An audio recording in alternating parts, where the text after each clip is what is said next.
Lindsay Berra and Larry Berra, welcome to Talks to Go. Lindsay, needless to say, the Berra name is synonymous with both your grandfather, Yogi, and the game of baseball.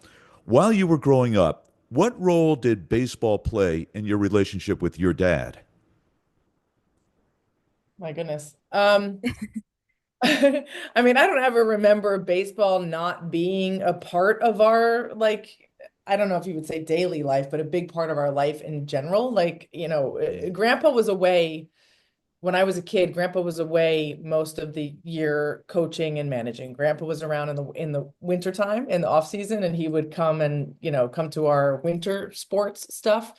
But once he was home, there's always sports on in the living room when you're at grandpa's house, whatever. In the in in the I'm really botching this whole answer here. Oh, In it's the okay. regular, when grandpa was away, I played little league, growing up. My dad was on 8 million softball teams. He still is. I'm sure he'll tell you about his senior softball. So everybody was always being carted to some sort of a sports game. Um, he would take us to the park and hit us ground balls, and often he'd have another one of his softball buddies hitting ground balls from the other side. And if you didn't turn around quick enough, you'd take it in the face, and he would say, "Be faster." There were always wiffle ball games at our family holidays. Grandpa's buddies were always coming in and out, like the Hank Bauer, Moose Scourin, Mickey Mantles of the world. When they had events in New York, they would stop by and have dinner at with Grandma and Grandpa, so they would be in and out of the house. Like, it just, I don't think I realized that baseball was such a big part of our lives growing up, but looking back on it, like, it was definitely an ever present theme. Yep. I have to ask, you mentioned a bunch of Yankee luminaries. Aside from your grandfather and your Uncle Dale, of course, who is your favorite Yankee?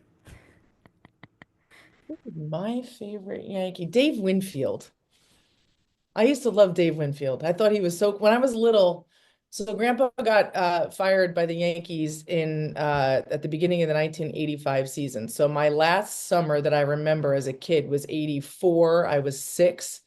And I used to go to the games, and it was the old tan concrete dugouts at Yankee Stadium. And I would sit with one leg in the field and one leg in the stands. And I wasn't allowed to sit there unless I had my baseball glove on my hand, because Grandpa didn't want me to take a foul ball in batting practice, right? Other funny thing about this was that I didn't eat hot dogs as a kid. So my Grandma Carmen used to make fried chicken and bring it to Yankee Stadium in a picnic basket, Oh my which shows you how gosh. long ago it is, because try to smuggle a picnic basket full of Right. fried chicken to Yankee Stadium today and see what happens. Yep. But I'd have like the chicken leg in one hand and the glove in the other, and I would sit there and, field the foul balls. And I just thought Dave Winfield, he was so big.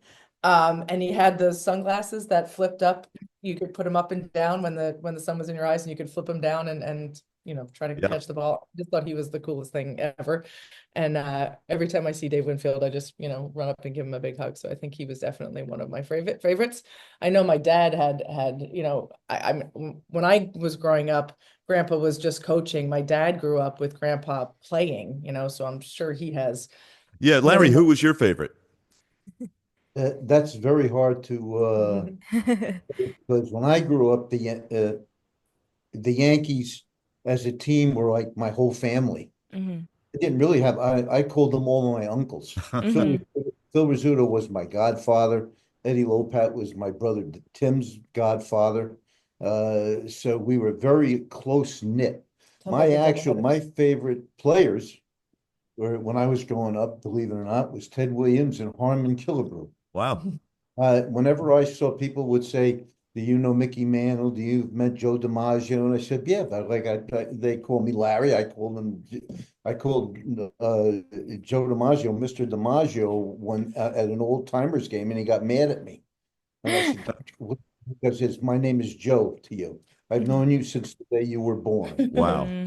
Wow. Wow, but I would sweat when I would meet Harmon Killebrew or Ted Witt till I got used to it. I ended up being pretty good friends with both of them. I could call him on the phone if I wanted to, and I played golf with Harmon Killebrew several times.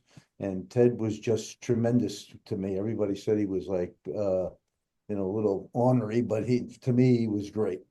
The So there's two things I want to say. So when my dad and my Uncle Tim were kids, little, they used to annoy the crap out of Mickey Mantle in the locker room. And when the Red Sox came to town, my grandpa Yogi knew my dad liked Ted Williams. He would say, go to the other locker room, go bother Ted, right? So my dad and Ted strike up this friendship, and Ted Williams pretty famously didn't like anybody, and he did like my dad. So Yogi Berra's oldest son became a closet Red Sox fan. I'm actually surprised he didn't have any Red Sox paraphernalia on right now. But then the other thing that was always fun, tell them about the day games on the weekends when they would come and play football after. Oh, well, when I was growing up, they used to play Saturday day games and Sunday doubleheaders. Mm.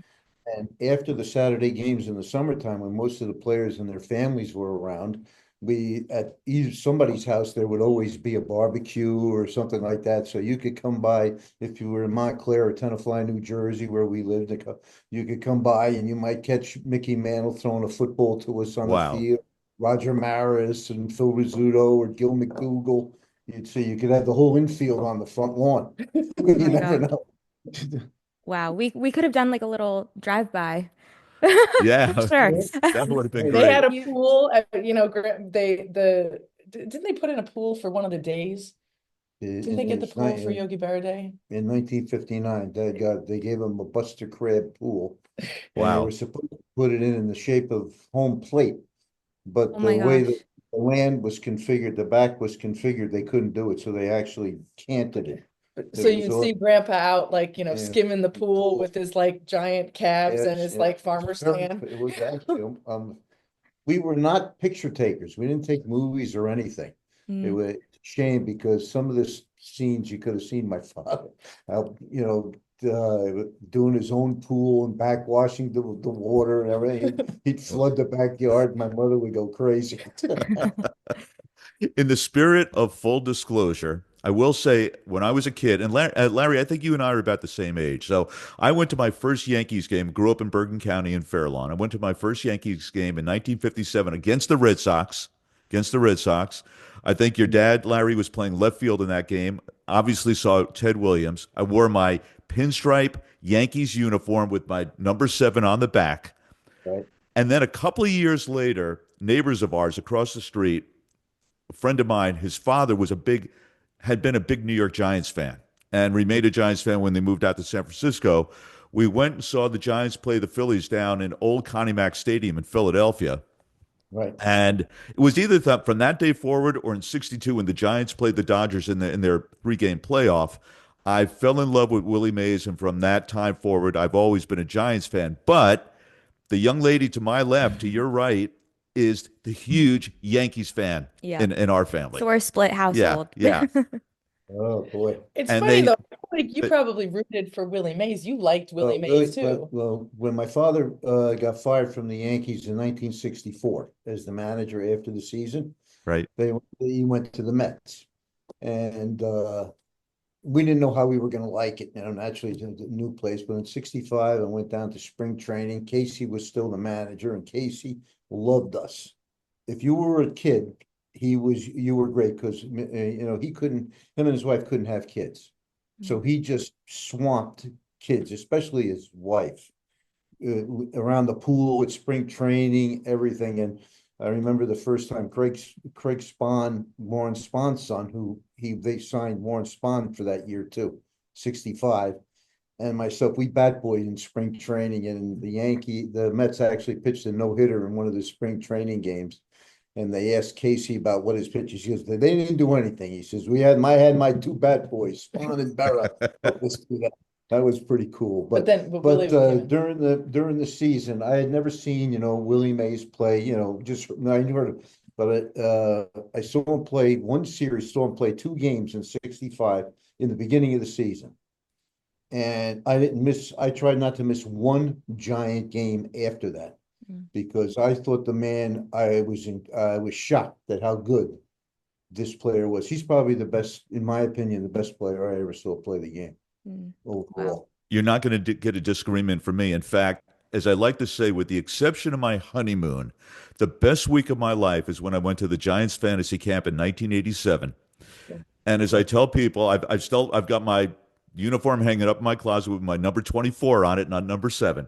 Yeah. But I tell people I'll never forget. I was standing next to Willie. He was having a catch with someone. I think I was having a catch right next to him. And the way he just threw and caught the ball was just different. That's the only way I can describe it. It was different than anybody else. It was just unbelievable. Well, I could give you our thing. My brother Tim was fanatical Mickey Mantle fan. Mm. My brother Tim was a switch hitter. He just loved Mickey. And one of the stories we reminisce quite a bit when we're talking. And a couple of years ago, we are just sitting there, and he goes, "Remember we had when we were younger, before insurance and everything came into play, we were at 10, 9, 10, 11, 10, 9 years old, we could run out in the outfield and catch fly balls during batting practice." Mm. So we would be out in the outfield, and one day we just asked Dad, "Can you hit us fungo? Can you hit us fungos?" And your dad says, "No, I got a catch today. Have Mickey hit him to you." So we were out there telling him Mickey Mantle was hitting his fungo fly Wow. ball. Can you imagine that? You tell people this, they Right. look at it like, "Oh my God." Oh my gosh, that's amazing. So Larry, what life lessons did you learn from your dad, either spoken word or by example, that you feel like you passed down to Lindsay? Oh God. Man, I don't know if I'm intelligent enough to answer that. Holy mackerel. Well, Just like, I told, I think I told, I think I told, well, one of the things I do is I'm still, I am going to get the senior softball in here now, is that I, I still play a lot of, competitive things. I travel around the country. Mm. I go to different, and we play different teams, and I want to win the game. But if I lose, I'm like my father. My father never brought a game home to the house. Mm. Lost, they lost. He didn't blame anybody. He didn't, he wasn't upset with himself. He came home and he had a good time with us. He'd teach us how to play gym. We'd play a game. We do all, but he never seemed unhappy about losing a game. Mm. All he cared about was winning the game. If he went 0 for 4, it didn't bother him as long as they won. And I think I taught her that not to get upset. When you lose, you got to play tomorrow. Yeah. You keep going. You keep going. You don't let life knock you on your ass. You get up and you try something else. I think that from dad and from grandpa both, I got that. But grandpa always used to say, there's no point in getting mad or getting upset when you lose, because yes, you do have to play tomorrow. He said, but what you do have to do is figure out what went wrong. He said, if you lose, it's nobody else's fault. It's because you didn't play well enough to win. And you need to figure out what you need to do better tomorrow.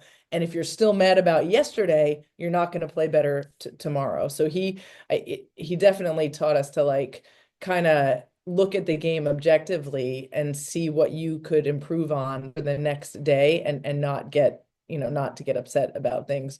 And I always tell that funny story about the Jeter thing.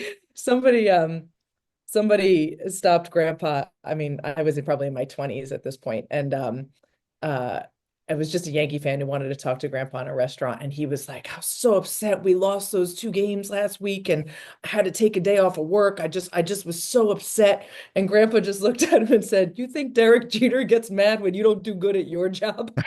That's great. Jeez. But like, he's right. You gotta So do that. true. I think that's what we call perspective, right? Yes, it is. Yeah. Oh Yeah. my gosh, that's Yeah. amazing. Yeah. And- Believe it or and- Good. not, I feel somewhat of a kinship to both of you. And the reason why I say that, you probably are not aware of this. For 14 summers, I was the voice of Yogi Berra Stadium because I was the PA announcer for the New Jersey Jackals. Yeah. I did know that actually. You did know that? Huh? Oh, okay. I wasn't aware that you did. In fact, I even had the pleasure of meeting your grandfather, your dad, Larry, on a couple of occasions. I was introduced to him by a mutual friend, Dave Kaplan.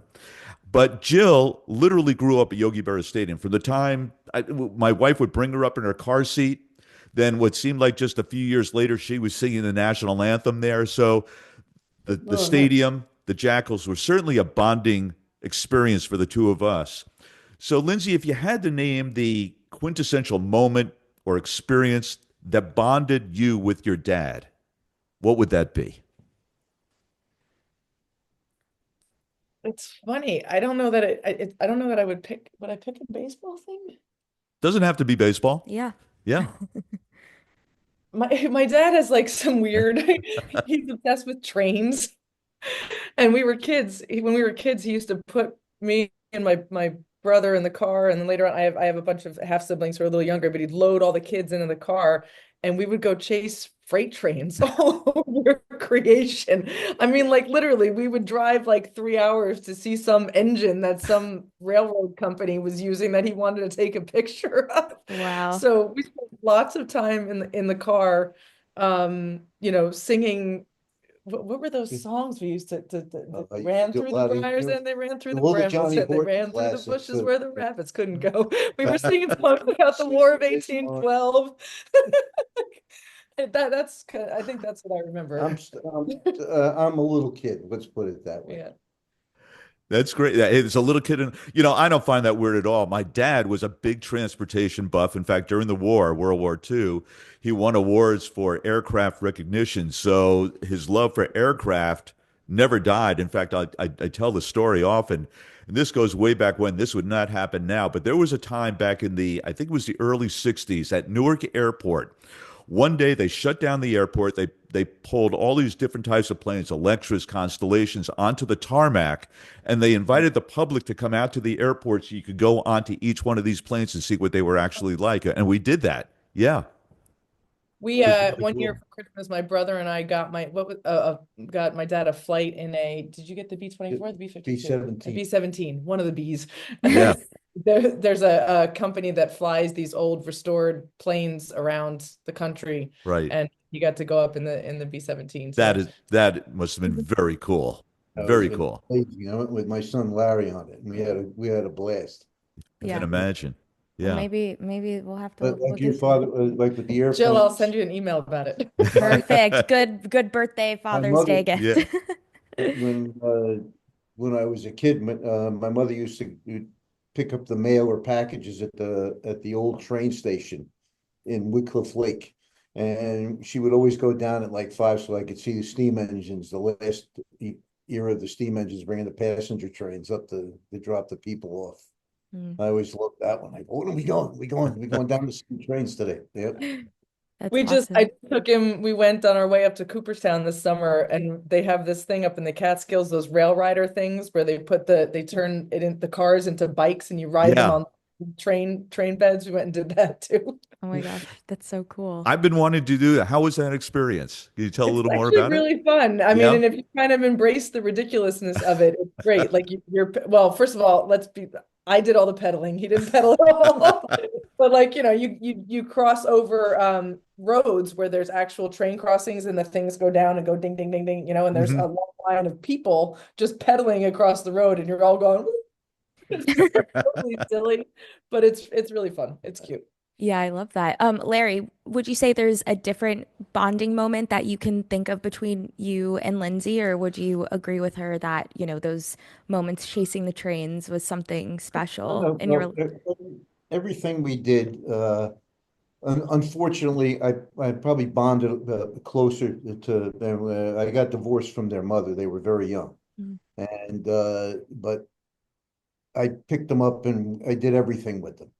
Whenever I had them, we went everywhere. I'd go to, I'd take them into Brooklyn. We went to the Brooklyn Aquarium. I took them over here. I took them on paddle ships. I took them on the Intrepid. I went to Florida with. So we were. There was pretty always much like an together. activity, And- like a weekend at we would do Yeah, like the I would balloon do festival fest- or like the go throw the axes at the Renaissance Fair and eat the big turkey legs. Like there was I something happening on the I would weekend. give her books to read in Oh, school. this is great. Wait, I'm telling I- that I one. can- I Wait, would, wait, wait. Wait, my parents first got divorced and we go to my dad like every other weekend and one night a week or whatever. But I'm like 6 years old, 7 years old, but I was a really good reader. And I remember it was a couple years after that. So maybe I was like 8-ish. And he gives me the Red Badge of Courage to read, which is a very high level Stephen Crane book about the Revolutionary or the Civil Civil War. But so I write a book report on the Red Badge of Courage for like, second grade, and he gets the call at home, like, what are you giving this kid to read? It's all blood and death and, whatever. And he's like, well, if she's got questions, she can ask me. I've read it. So it was always, I remember doing, I did another book report on the Ken Follett, The Needle, when I was in like the sixth grade. And that's also, I mean, there's just, it's espionage, but there's also like, a lot of killing and a lot of sex and a lot of other things in it. And again, the teacher's like, why is this girl reading the spy books, right? So he would give me stuff to read that he had read, knowing that we could just end up talking about it or watch the movie or something. So we did a lot of that too. Which we still do today. Yeah. I love that. Larry, aside from giving Lindsay some questionable books, Inappropriate reading material. right, inappropriate reading material, if you could turn back the hands of time, if you could do that, is there anything that you would change in regards to your relationship with Lindsay? Oh boy, no, I don't think so. He probably would not give me his phone number. I'm a pain in the butt. I mean, it's nice to have, like I'm getting older now, so I've got health issues that I'm taking care of, but it's a tough struggle because she'll call me on the phone and go, did you do this today yet? And I go, no, and she starts yelling. And she goes, we want you to be around a lot longer. You're 70, you're going to be 75. So let's not, let's make it to 90 or whatever. So, but no, I think we have a really good father-daughter relationship, and I think we could actually say we're pretty good friends. No, absolutely. Yeah. I tell her everything. So, you don't tell, somebody you don't trust everything. And I trust her with everything. She's my medical advisor, everything. Lucky me. Oh, yeah. Lindsay, in that regard, it sounds like the lines of communication have always been wide open between you and your dad. Would that be fair to say? Yeah, and even in some funny ways too, like before cell phones. So when I was, well, actually, I probably had a cell phone, but I worked for ESPN magazine for 13 years. And for 12 of those 13 years, I traveled like 250 days a year. And I would go to some pretty crazy places because I covered tennis, which was international, and I covered 3 Olympics, like Torino, Beijing, and Vancouver. But with the cell phones, it was hard to call internationally. So I used to call and collect from ridiculous places, like the base of the Great Wall of China or something. Wow. And if I didn't have time to talk, when the collect person says like call from whatever, and you're supposed to say your name and they can decide whether they want to accept, I would be like, Lindsay just saying hi from the Great Wall of China, bye. And then he would hear. Yeah, anyway, so yes, we've always been Very good. But pretty close. some of the answers I get back, because I don't know if she'll remember, but I did ask her. She said she did call me the one time and they were walking on the Great Wall of China. They were up on it, and I go, boy, how is it? What kind of, and she goes, you know what she says to me? It's big. No, I I said, say, I know it's big. I think I said, if I were a Mongol, I would have just climbed over it. Okay. It was big, but it was just like, okay, well, just climb over it. Yep. But let me just say one thing too. Her brother Larry and my other 4 kids that I have 6 altogether. I probably talk to every one of them every day. Mhm. Or I get a text from them every day. Awesome. Good or bad, I still talk to them practically every day. So, Jill, let me ask you a question. Larry's comment about Lindsay saying that the Great Wall of China was big. Does that remind you about something in particular, about a shared experience that we have, a traveling experience? I'm sure. No? It's in the back of my head, but I Okay. can't remember So we it. go out. This has got to be, probably about 15 years ago. We go out to Arizona and we take a trip. We went to Scottsdale and then we went up north to the Grand Canyon. And I think the first comment she made was, "It's a big hole." A big hole. It is. It's a big hole. Not wrong. Okay. You know? Classic kid Funny. comment. It's a giant hole. So, Lindsay, a little birdie told me that your dad is a finalist for New Jersey's Father of the Year. If you were allowed to plead his case, why should he be named the winner? Is New Jersey Father of the Year a thing? Oh, That's that's a little, yes. If it isn't what it is now. So Huh? let's I pretend for the don't moment that he's a finalist for this award, Lindsay. Oh, boy. Plead his case. Why should your dad be the winner? plead his case. Oh my goodness. I'm gonna say he's not allowed to become father of the year until he goes to physical therapy for his knee. I'm not letting him win until he completes the task at hand. there you go. Perfect. No, but he's like I said, he's great. Like there's six of us and we're all a pain in the butt in our own way and he handles it like a champ. And despite the inappropriate reading material, I'm really grateful that we did that because I learned so much from the books that he gave me as a kid, and it really made my like my high school and college history experiences a lot easier because I already knew half the stuff they were teaching me from the books that my dad had given me Mm. growing up. So yeah, no, it's been great from sports and academics and just like I said, like we're good friends. We bust each other's chops to no end. But it's a really great relationship. Yeah. Larry, I'm curious, what is the one thing you know about Lindsay that others who know her would be surprised to find out about, that they don't know? Something that you know about Lindsay that people who know her would be surprised to find out about. She was captain of the Livingston High School men's hockey team. Oh, wow. That's cool. Lindsay, how does that happen? I wanted to play hockey, and back in, since I'm an ancient old person now, I was a sophomore in high school in 1993, I guess it was, and I wanted to play hockey, and there was not a female equivalent sport, so they had to let me play on the boys team. A lot of folks were not super happy about it, so my dad had to come to games and watch people like shoot pucks at my head and check a lot of checks after the whistle. But it worked out. I ended up being the captain my senior year, and I played club hockey in college along with varsity softball. Wow. But I loved it. That's Big hockey awesome. fan today, Lindsay? Yeah, and I covered hockey at ESPN for 13 years, so that was it kind of parlayed into a career for me too. We used to, there was a place in Verona called O'Neill's. I don't know if you remember the place, the tavern called O'Neill's. And one day I was amazed. I think we were just sitting having dinner or whatever, and there was this argument going on between these guys about the hockey. And she just up and said, "You guys don't even know what you're talking." First, you had the for this is pro hockey, and she's telling you first it's these three guys on that line and these three on the other line. Now you can argue. Now go back and straighten yourselves out. We used to play a lot of so again, I'm so old that the ponds and the lakes used to freeze every winter. Now they don't because of the global warming. Right. But Verona Lake used to freeze all the way across, and we'd be out there, my brother and me, and I had friends from, like West Orange and Livingston and all like the local teams because we all used to play pickup hockey at South Mountain Arena, like Mm. from like 1 to 3 in the morning. A bunch of kids from other schools, somebody would have an ice slot and we would all go and play. But in the wintertime, when Verona Lake froze across, we would play out there. And my dad at the time had an English bulldog, and he would come out with the bull with Ripley was her name. He'd be smoking a pipe. Now he smokes cigars. I wish he'd bring back the pipe, even though it gives you like black lungs. He'd be smoking the pipe, walking the English bulldog, and he would just walk out onto the ice and stand there with the bulldog and the pipe and watch us play across Verona Lake in the dark with the half street lights from around the park. Oh my It gosh. was cool.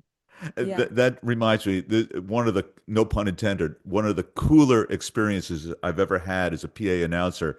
I'd been doing the Jackals for just a couple of seasons, and somehow I was able to wrangle um, a one-time gig as the PA announcer for a preseason game between the Devils and the Flyers at Continental Airlines Arena.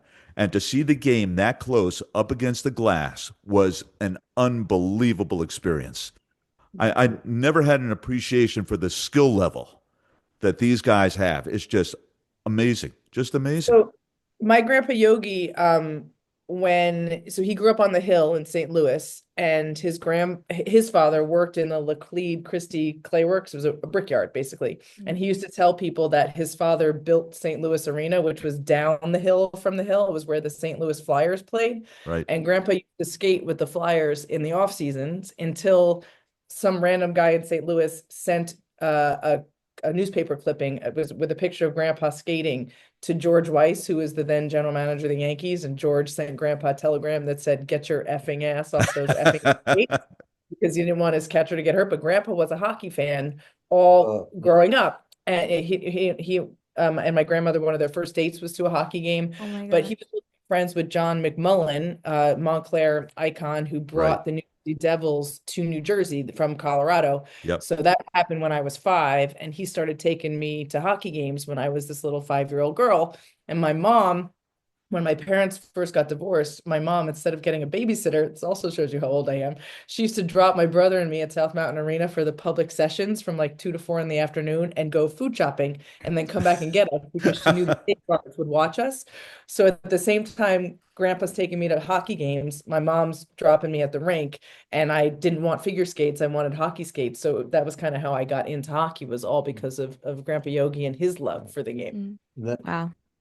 She talks about my father taking her to Devil games when we were younger kids. My father This is cool. was away all summer. Mm. So he didn't see me, Tim, or Dale play baseball at all. He might have seen, but he saw every hockey game, football game, soccer game, or basketball game that we partook in, because he did not want to be away in the wintertime. Mm. My mother always told me that, she said, if your father wanted to be away and work during the winter and travel around and, for companies and everything, you probably would have never had to work a day in your life. But that wasn't his thing. He just wanted a house, a family, and a golf club to play in, play golf at. He was, but on the biggest sports fan you'd ever want to see. We went to every home Knick game in the late 50s, early 60s. We went to boxing matches. We went to hockey, and everybody knew him. So we would go. I mean, my brother Dale became a tremendous hockey player. He actually enjoyed hockey better than baseball. Really? And really good player. Yeah, Dale could have gone either way. He could have played in the NHL or baseball, and he picked baseball. I'm curious, did the NHL, any team in the NHL show any interest in Dale? We had 3 of them. Really?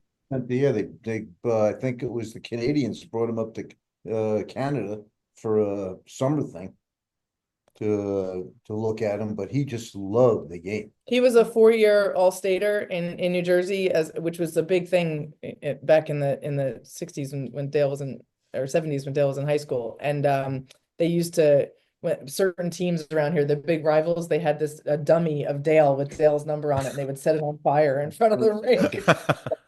Burn him in effigy, huh? Wow. We played all the sports, and like I said, Dale, Dale was the type of athlete, you give him a ping pong paddle, he could have played for the USA in the Olympics. Wow. Yeah. He was so aggressive. And he's 7 years younger than me, so but to just watch him play as a kid and everything, Tim and I always told him he was that good because we used to make him shag. Tim and I would pitch to each other. We'd hit, and he'd be out in the outfield. It was this 8-9-year-old, and we go, we'll throw to you after we're done. So we tell him to come in. We throw one pitch and say we're going home. But he was out shagging ground balls, fly balls when he was 7 and 8 years old. And but the sports connection was just incredible. We saw everything. That's amazing. And it was like that till the day he passed. He watched even though he wasn't a Yankee, he'd watch every Yankee game. Yeah. He'd watch he would know what was going on in like Oakland and LA because he would watch all the night games. He was up on baseball until the very end of his life. Pretty tremendous. And he always followed the St. Louis, all the St. Louis sports, followed the Cardinals, followed the Billikens, the college St. Louis University teams. Missouri, the University of Missouri, all of his hometown teams he always paid attention to. Well, here's another thing that my family shares with yours, and that is Yogi's birthday, May 12th, was the same as my mom's, May Oh, 12th. They were a year apart. that's Yeah. great. Yeah. Go. Yeah. Yeah. Speaking of the Yankees, Yep. let's pretend for the moment that the Yankees come to you and they want the two of you to host a podcast. They want the two of you to host a podcast. Okay. What legendary baseball character would you want as your first guest? Does he have to be alive? No, No, dead or no, alive. dead or alive. Oh, the first Yankee I would want to talk to.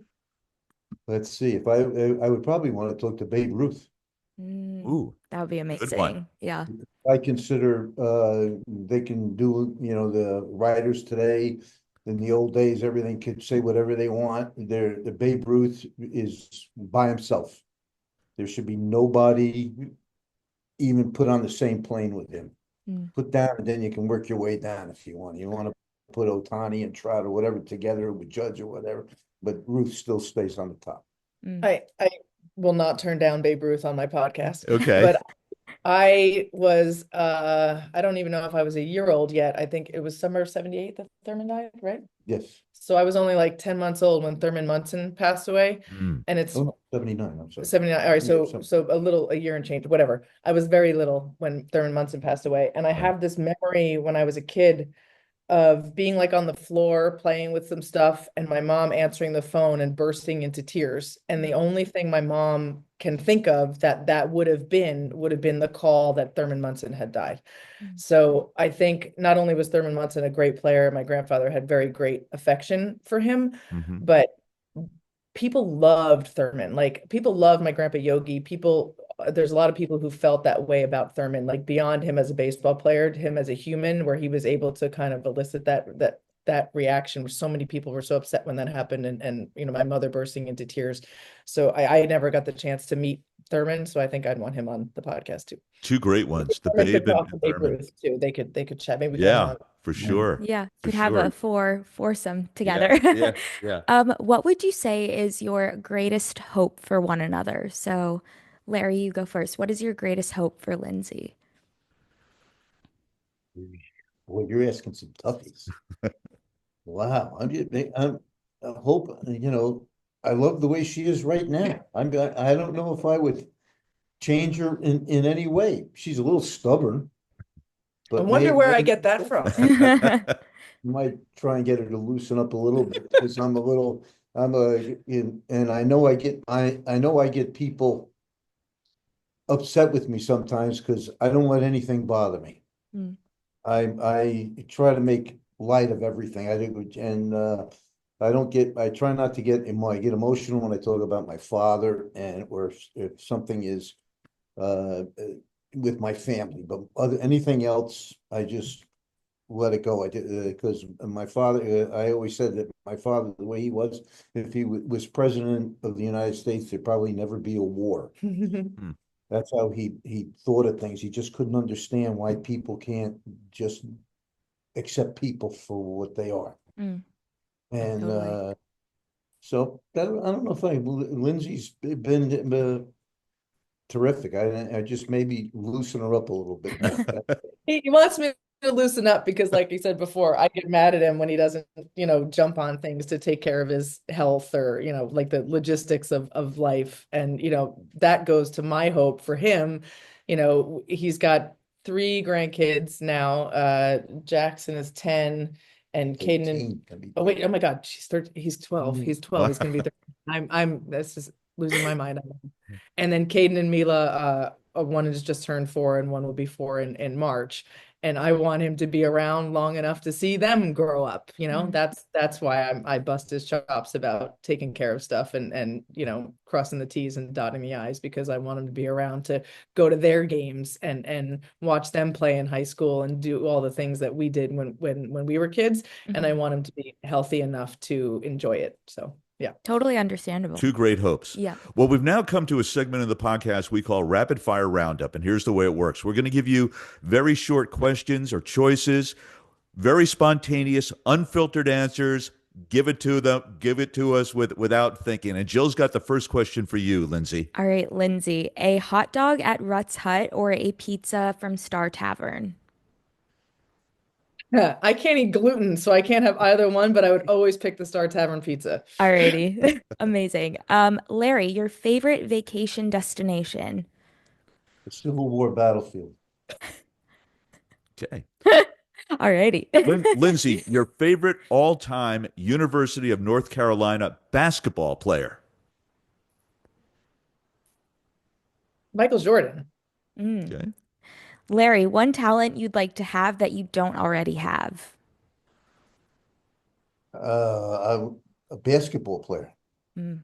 You were a Okay. good basketball I player in was, high school, though. I always wanted to be, I loved playing basketball. Mm. And I was hoping that I'd be six, because I was tall. I was like almost 5'10" when I was 12, 13 years old. Oh, And I wow. was big.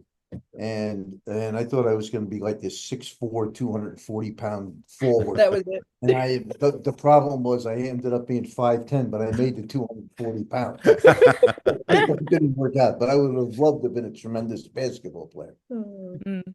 Lindsay, the one movie, no matter how many times you watch it, is guaranteed to make you cry.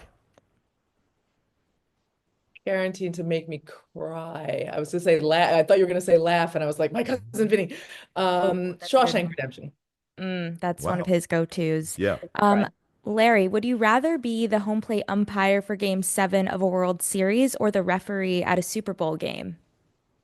Game 7 of the World Series. Okay. Mhm. Lindsay, would you rather throw out the ceremonial first pitch at a Yankees opening day game or drop the ceremonial puck for Game 7 of a Stanley Cup playoff final? Puck for sure. Ooh, Wow. alrighty. Larry, skydiving or deep sea diving? Jeez. I've done both of those. Which Yeah. do you want to do? You're turning I 75. can't even rapid fire that one. I would probably jump out of an airplane. Alrighty. We Okay. need a really big parachute. Yeah, I See? feel the same way. Lindsay, besides your grandfather Yogi and Uncle Dale Berra, Well, your I think we've touched oh, on we this already one. Yeah, touched yeah, that. yeah. So let's So go to the next next one. one. Yeah. All right. Larry, it ain't over till it's over, or it's like deja vu all over again. It ain't over till it's over. Hmm. Lindsay, when Hollywood makes the Lindsay Berra story, and they will, who would you like to see play you? My God, I have no idea. Like Jennifer Aniston. No, she'll be too old by then. I see the similarities there. I have no clue. I can't even, I've never We'll go thought with about it. Jennifer Aniston. We'll go with, okay, who would you like to see play your dad? My son Larry we could play. Yeah, but he's not an actor. The problem is like you're what? kind of like Dan Lauria from the Wonder Years too. Yeah. Oh, that's a good one. But Dan's the same age as my dad. We need But I someone. like that. I think that's a really good one. And Dan is also a great friend of the museum, and he's someone we know well. He's a lovely human being, so that works. Alrighty. And last one, who would play Yogi in Larry, who would play your dad? We had wanted John Bernthal to do it. We thought he looked like him, but he's getting a little old now too. But today's actors, who would it be? John Bernthal looked just like Grandpa. Hold on, I'm going to show them. That's a toughie now. He was a very unique looking individual. It's Yeah. very true. Yeah. Well, now we got prosthetics and really That's good right. makeup artists That's right. out there.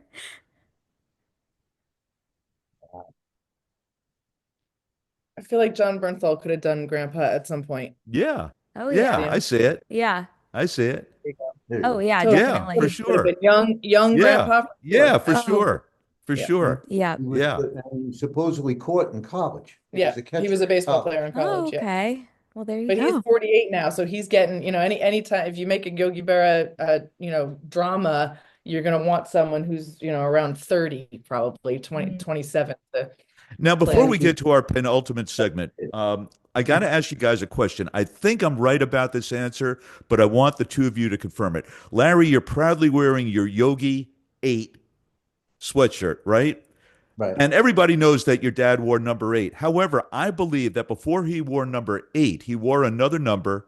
Two. Correct me if I'm wrong. Well, the one I'm familiar with was 35. Is that correct? Yes. Correct. Yes. Okay. And you said there was another number he wore? His rookie in 1946, he was number 38.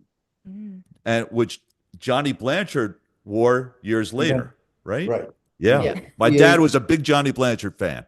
And then, but Big I'm sorry, fan. Johnny Blanchard is a tremendous man, great guy. Yeah. Mm. Yeah. Those All were right. just sort of accidents. That's like what they got left over out of the laundry when they showed up when the roster was already full, right? Yeah. Obviously took 8 in homage to Bill Dickey. Right, Mm. right. Our penultimate segment we call cross-examination, where the two of you now come off the hot seat and you get to ask us questions. And the reason why we call it cross-examination, Larry, you'll get to ask a question of Jill. Lindsay, you get to ask a question of me, and you can decide which one goes first. There's more dads and what I want to ask. Go ahead. Let me see. I can ask. Can I go first? Yeah. Absolutely. Bill, since you're a Yankee fan, Mm. how did you feel about watching the World Series this year? How much time do we have? No, literally, how much time do we have? No, it was rough. It wasn't great, obviously. But I'll take some advice from you guys and your dad and grandfather, and we move on to the next season. Obviously, it was very disappointing, and I got a little bandana for my dog. It was like a Yankees bandana.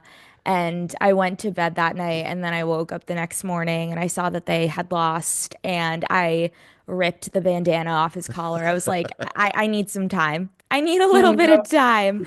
But yeah, we move on to next season, and hopefully they can clinch that victory. That would be lovely. I will say Raise your this. hand, wait, people on this call, I'm pretty sure we can raise our hand. Every one of us on this call would have covered first base.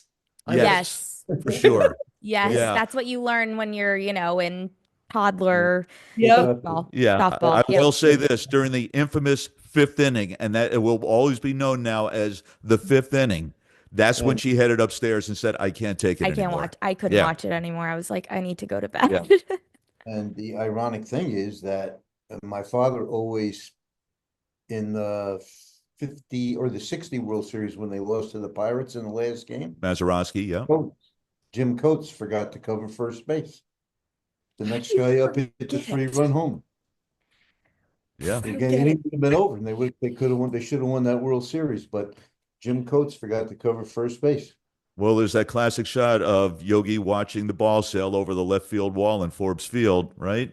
Yeah. But there's actually, I'm looking at a picture of my grandfather and Roy Campanella. Roy has hit a ground ball and is trying to run it out, and my grandfather's moving down the first baseline with him because as a catcher, he's going to cut back up first base. Yeah. And you just wonder what happened to all of these fundamentals. Lindsay, before you ask me a question, I got to ask you guys, was Jackie Robinson safe or out at home plate? He was out.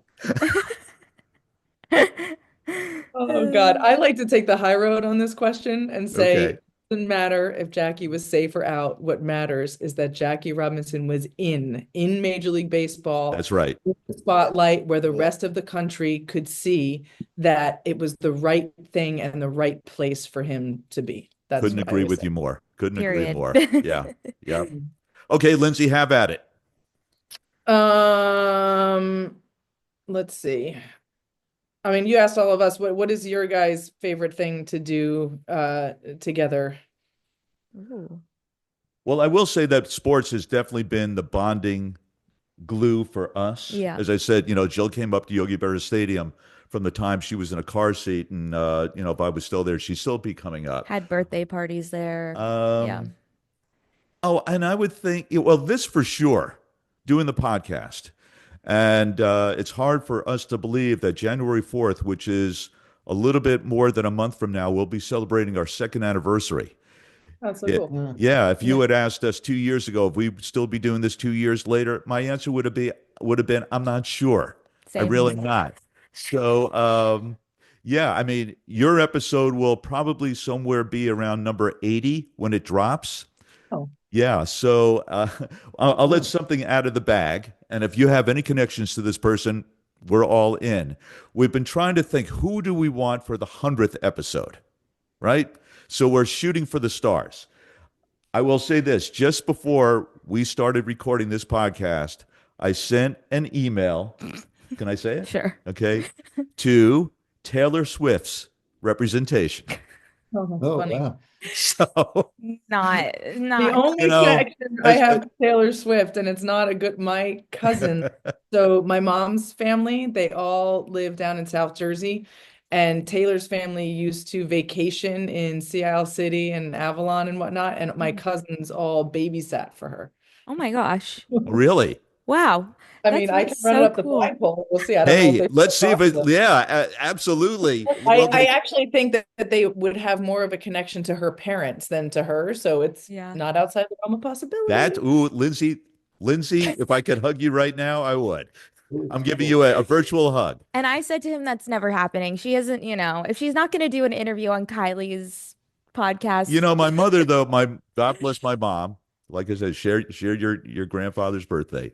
The one thing that, well, she taught me a lot of things, but the one thing that I've always taken that she taught me was the worst they can say is no. No. That's the Yep. worst. And yeah, and as Yeah, Wayne Gretzky's father very famously said, you miss 100% of the shots you don't take. Mhm. right. It's true. That's right. It's true. Yeah, yeah. Yeah. I'm Now, just, yeah, no, I go was ahead. just going to say that since you've been doing this almost for 2 years now, Mhm. as a tip, like Huntley and Brinkley and all the rest, how they do get into arguments over what they're going to talk about. Mhm. That happened yet? Oh, yes. We've Yes. we've had our share of disagreements. Yes. Yeah, but as I've always said, we can agree to disagree. It wouldn't Yeah. be fun if we agreed on everything. It really wouldn't. Yeah. Yep. Yeah. It's gone through many ebbs and flows and iterations over the past couple years. But yeah, like he said, I didn't know if we were going to make it till today because it's still a two-man band and we do everything ourselves. So yeah, well, we first got to And make it to that and I day. would think the greatest thing that has come out of it for the two of us, and I mean this genuinely, is meeting folks like you. Mhm.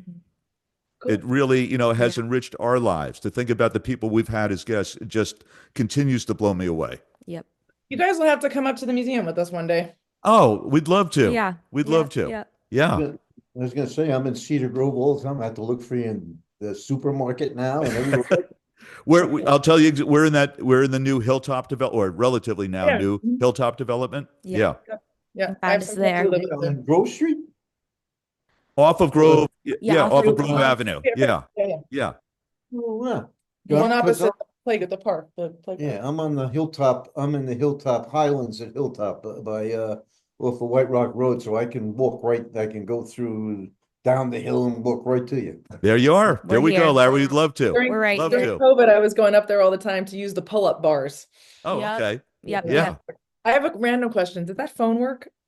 It does. Yeah, if you connect it to Cool. a little, Jack. yeah, Yeah. landline jack. Yeah. It used to be plugged into like the jack at our old house, and I would sometimes answer the land when we had a landline phone through it. But yeah, right now it's unplugged, so she's just a Cool. little piece of decor. Prop. Yeah, exactly. Prop phone. So, Jill, you can say before we let you Yes, go. before we officially let you go, please let our listeners know where they can find you, follow you on socials, and any current or upcoming projects you want to plug. So have at it. So my dad is not on social media. That's I okay. am at Lindsay Berra on all the things. Really just Instagram and Twitter, X, whatever you want to call it. Now I'm not on TikTok. I would say follow my Grandpa Yogi's museum. It's at Yogi Berra Museum on Instagram, Twitter, TikTok, all the things. You can check out the website at yogiberramuseum.org. And please come visit us. The museum's open Wednesday through Sunday from noon to 5. We have all sorts of great events. We do great educational programs for kids that can be done in person or virtually. So if you're a teacher anywhere in the country, and you want your kids to learn a little bit about life through the lens of my Grandpa Yogi and his career and his values, you can check out our education packages and programs, and we can, like I said, do them virtually, or you're welcome to come into the museum if you can afford busing, but that's tough these days. The virtual programs are nice. But yeah, just check out Grandpa's museum. It's a great thing, keeping Grandpa's legacy alive and super important to both of us. And we can vouch for that. It's an awesome museum. We've been there countless times. Countless times. It is. If anybody wants to get a hold of me, they can actually call the museum and they'll let me know. All righty. Okay. There you go.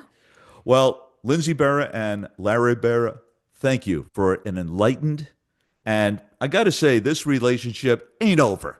No, Thank you absolutely not. guys. Thank you, Thank you for a guys. wonderful talk to go.